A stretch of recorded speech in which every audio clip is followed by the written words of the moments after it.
Hey guys, so I'm in the same outfit, so I'm obviously recording this as well on the same day. So I'm gonna start week 6 today. Not ideal. So I'm thinking we're gonna test on Tuesday for week 5. Wednesday, Thursday, we'll do week 6, and then test on Friday.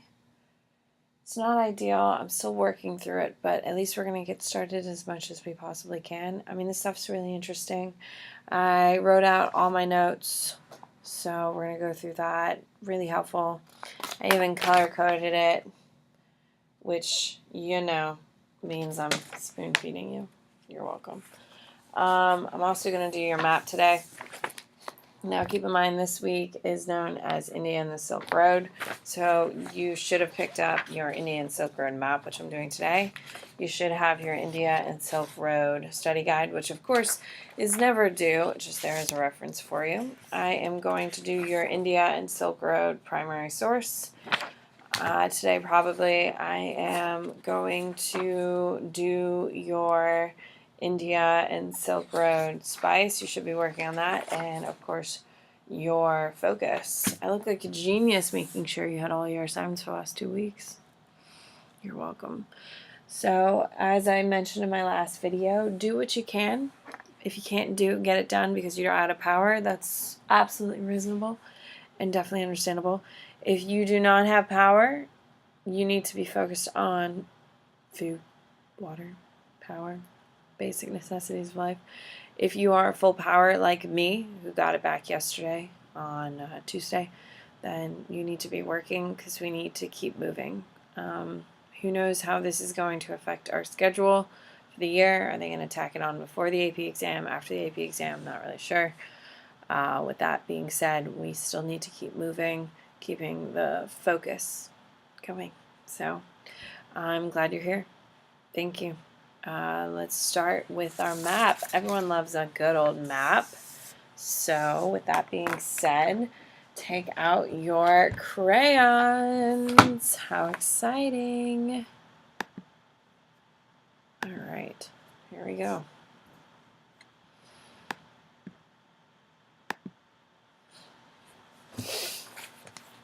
All right, this map, the front one's not so bad. The back one is a little tricky. All right, so I like India, Indian history. Didn't learn a single thing about it while I was in high school or in college. Learned it just for you guys, so you're welcome. Pay attention to where I'm writing this, just because it's a little tricky. So this is your Black Sea. This is your Mediterranean Sea right here. This is your Red Sea. This is your Persian Gulf.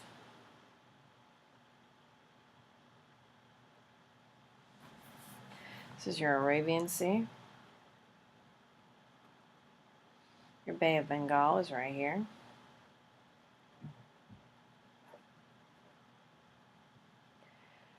Okay, this is Burma.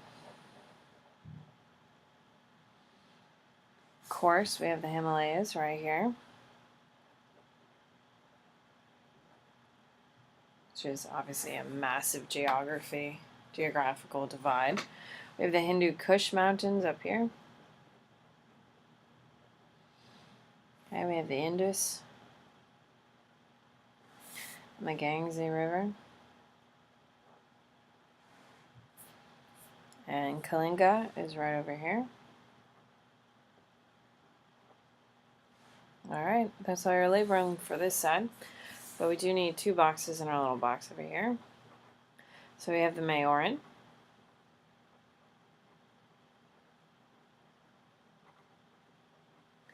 And then we also have the Gupta.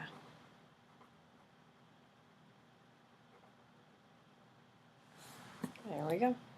Alright, you just need 2 colors. So, for me, I'm going to do the Gupta Empire first. I think it's just easier to do. For me, they're going to be orange.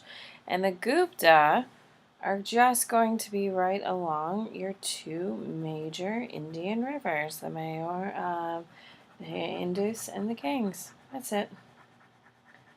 That's it. They are just right there. Alright, Mayoran is a little bit trickier. The Mayoran is going to be blue for me. Actually, I'm going to pick a totally different color because we're going to have a lot of blue because of water. I'm going to make them yellow. So Mayoran are going to be yellow, which may make it a little trickier to see, but it's fine. So my Mayoran are going to go all the way up here, all the way around here, here. They are not going to control the southern tip of India. Now, the southern tip of India is going to be uncontrolled for a while. Not until period 3 will anyone ever control it. And that's going to be a whole other story, which we'll get to. The southern tip of India is very hard to regulate just because they've been independent for so long. And that's it. So what you're going to do is you're going to color in the rest of your map green and blue for water. So I'll give you a second and I'll let you color it in. As you can see, I'm coloring in mine.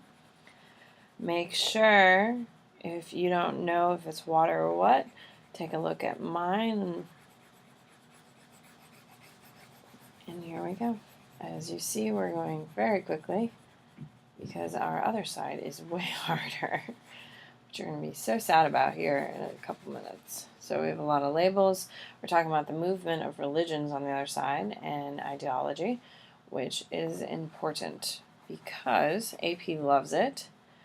There's always a religion one, specifically, typically Buddhism and Confucianism, because people get them so confused.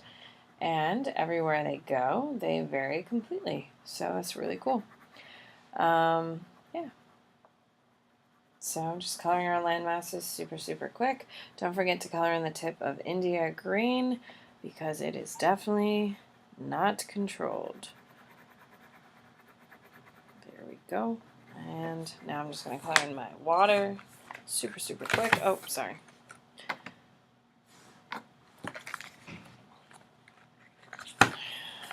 And Black Sea, Mediterranean Sea, Red Sea, Persian Gulf. There we go. And then your Indian Ocean.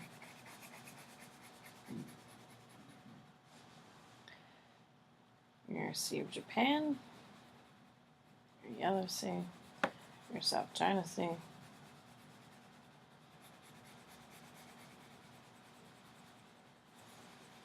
and there you go.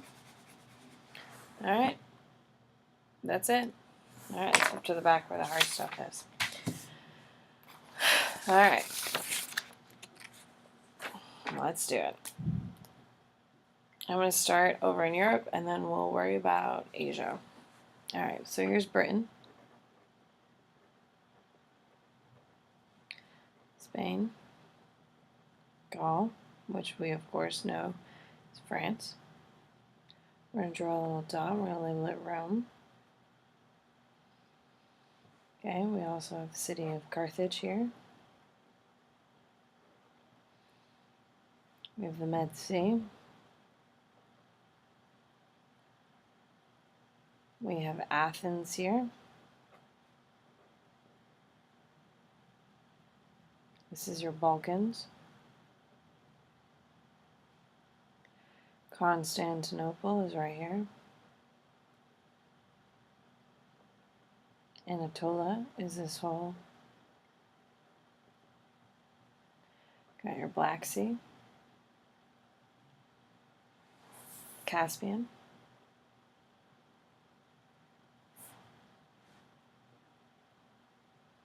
Red Sea. Persian Gulf. Arabian Sea. There we go. Alright, and we'll shift on over. We have Indus River. We have the Ganges River. We have the Himalayas, of course. We have the Hindu Kush.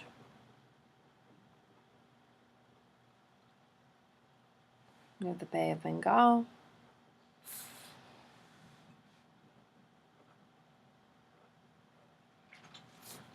We have the Indian Ocean.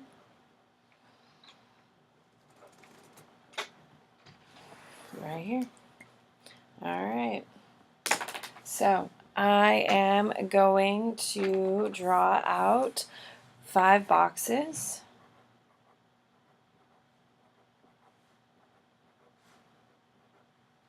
We have Buddhism, Christianity, Hinduism, Eastern Empire,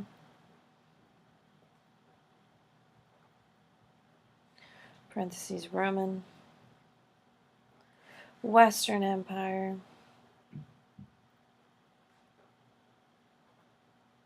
parentheses Roman. There you go. All right, so I'm going to start with my Eastern and Western.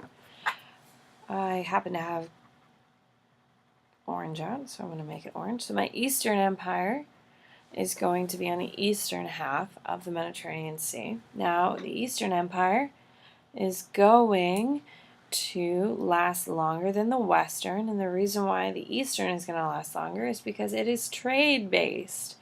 The Eastern Empire is going to collapse really, really quickly due to the Visigoths and all that stuff. It all falls, all of Rome falls because of the barbarians, but the eastern half is really going to fall into complete chaos. The western half is going to keep going because of trade, and eventually will turn into the Byzantine Empire. But that's a separate empire, and it's different. All right, so the Western Empire, Eastern Empire, is, oh, for me, is going to be green. This really ugly green. All of this is going to be a part of your Eastern.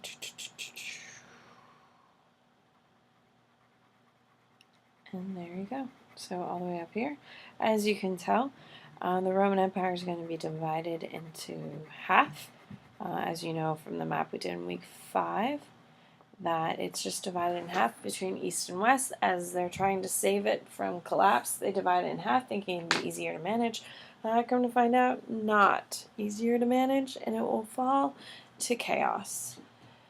So, next we're going to focus on our other side. Now, I happen to have markers, so I'm going to use markers. So, sorry if you're jealous, but it's just easier for me. Alright, so for Buddhism, I'm going to make it red. Red arrows, just like that. So Buddhism is going to be starting around the Ganges River. All right, it is going to be moving all over the place. So do the best you can. I should probably keep it, under here. Anyway, do the best you can. This is where all of the movement of Buddhism is going to go. As you can see, a lot of movement into Southeast Asia, which is very popular for Buddhism still to this day. Some of you went with Ren last year to Southeast Asia, to Thailand and all that, and you guys saw different types of Buddhist temples and stuff like that.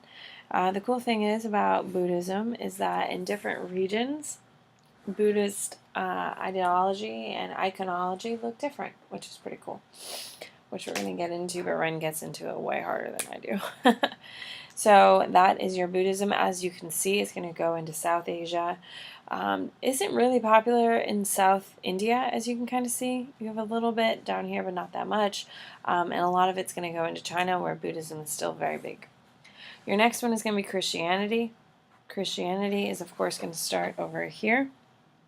Christianity is going to start in the Middle East because, keep in mind, that's where Jerusalem is, and that's where Jesus is born, all that stuff. It's going to spread up into Anatolia. It is going to spread eastward. It's going to spread a little bit down into India. All right, it's going to spread into Arabia. It's going to go into Egypt a little ways. Okay, but more importantly, it's going to head into Europe, especially Western Europe, where it's going to become a very big deal. It's also going to go into Spain, where they are some of the best Catholics in the world come out of Spain. And up to Anatolia, there you go. So I know it's not an easy map, but that is the movement of Christianity. As you can see, it heads, majority of it goes to Western Europe, which is why Western Europe is majority. Oh, we forgot to draw an arrow to Rome. How could we forget that? As we know, it spreads directly into Rome, and Rome is the capital of Christianity today. Well, the capital of, like, the church. All right, and next I'm going to have Hinduism. Now, Hinduism is also going to be located in India, but as you're going to see, Hinduism is going to spread strictly and only to Southeast Asia. That's it. So just 3 major arrows, and that's it. And as you can see, it's not a very popular religion. It doesn't really spread all over the world. I hope that you notice that with the Christianity, it's just going to be spread this way. Okay, and that's going to be because it's going to spread along the Silk Road. Alright guys, so that's the beginning of week 6. I hope you hear the enthusiasm in my voice. I was hoping we were really going to start week 6 together, but it's not the worst thing. Don't forget to color in your map on both sides, and I hope you have a good day, guys. See ya.